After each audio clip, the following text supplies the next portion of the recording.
everybody. I'm Allie Cattail, author of the Fauna and the Flora, but I'm actually here to talk to you about a different book today, Charlotte's Web. I just finished reading this classic book with my daughter. She's 9 years old. We sat down and we read it side by side and then discussed each chapter afterwards. And I have to say, this was one of those mom moments that I think I'll always remember, because this book is so smart and yet so simple. It's written in a way that a kid can totally understand and relate to, but also in a way that an adult can grab on to a deeper meaning. And there's a lot of deeper meanings in this book. I particularly loved the doctor scene where Fern, the child, has been listening to these animals talking, and her mother goes to the doctor saying, well, there must be something wrong with her. And where I expected the doctor to tell the mom that there's something wrong with this child, he totally validated it. He says that sometimes children see things that adults cannot see. I thought that was a wonderful message, and it really also speaks to the way that anthropomorphic fiction can kind of sneak in there for you. It's a way of lightly and creatively masking human emotions, human conditions, in animals, to tell a story in a different way, to make you perceive a situation in a different way. And I just thought it was beautiful. I love the pastoral sense of Charlotte's Web. I love that it starts in the spring, and E.B. White really paints the picture of the season for you in such an effective way. And you travel along, you really understand the progression of the season in Charlotte's Web. I tried to capture that as well in my own writing, starting out my book in the summer and really hoping to help you experience the oncoming autumn as it approached too. So again, pastoral. It's just a very clear sense of the characters within the world, but also the budding world itself. I have to say, I loved Charlotte.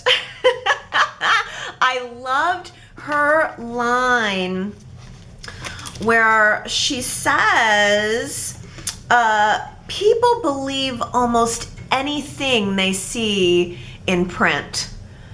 Is that great or what? Again, this is a book where you read it to a child and you understand a certain meaning, and then as an adult you read it again and you view it in a completely different way. I think I originally read Charlotte's Web probably when I was my daughter's age, and I think I might have read it again one other time, but now here I am, an old lady reading it, weeping at the end, knowing that Charlotte shall expire, weeping. My daughter was fine, not me. I was in tears. It's just a totally different experience, and I loved reading it out loud too, I have to say. I have my own bank of voices that I kind of do and did when I recorded the audiobook for the Fauna and the Flora. And any fans of the Fauna and the Flora will appreciate that I read Charlotte's voice as Leanne Lovely's voice. So she was a little spunky, which I think fits her. She is wise, but there's almost a kind of, she's almost a little bit upper crusty. There's almost something a little sophisticated about her, like Charlotte might appreciate going to a gala, putting on a nice dress, and having a glass of champagne with the other spiders and the other animals. I thought that was delightful. She evoked Leanne Lovely for me. Also, I have to say, I could not stop myself from making Wilbur sound like William. Wilbur and William are not same characters, but they sounded similar.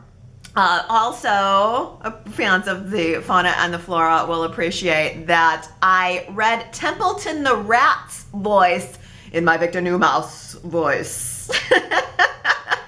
It all just seemed to fit.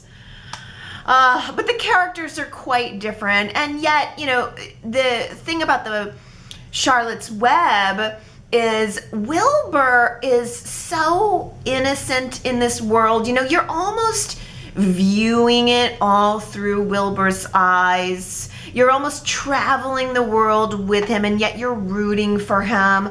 And I really tried to embody a similar nature when I wrote the character of Grace. There's an innocence there. There's an introduction to the world there, and I think it's an interesting parallel.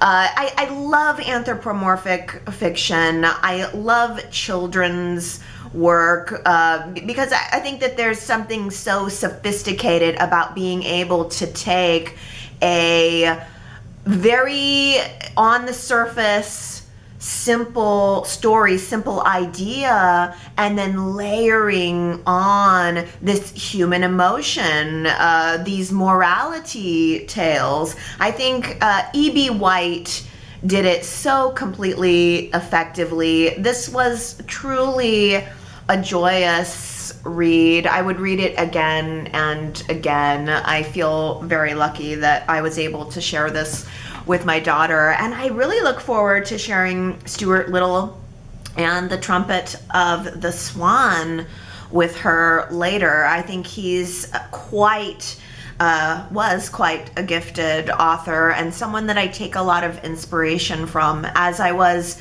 reading Charlotte's Web, I was in the process of also writing the Fauna and the Flora book too, and especially with those pastoral elements, I said to myself, I have to write like that. I want to smell the grass. I want to catch those little details, the way, you know, a dandelion changes throughout the season. It's a brilliant way of expressing the passage of time. And Charlotte's Web ended as a very sad story, yet there was hope there. I mean, there was death, but there was also rebirth.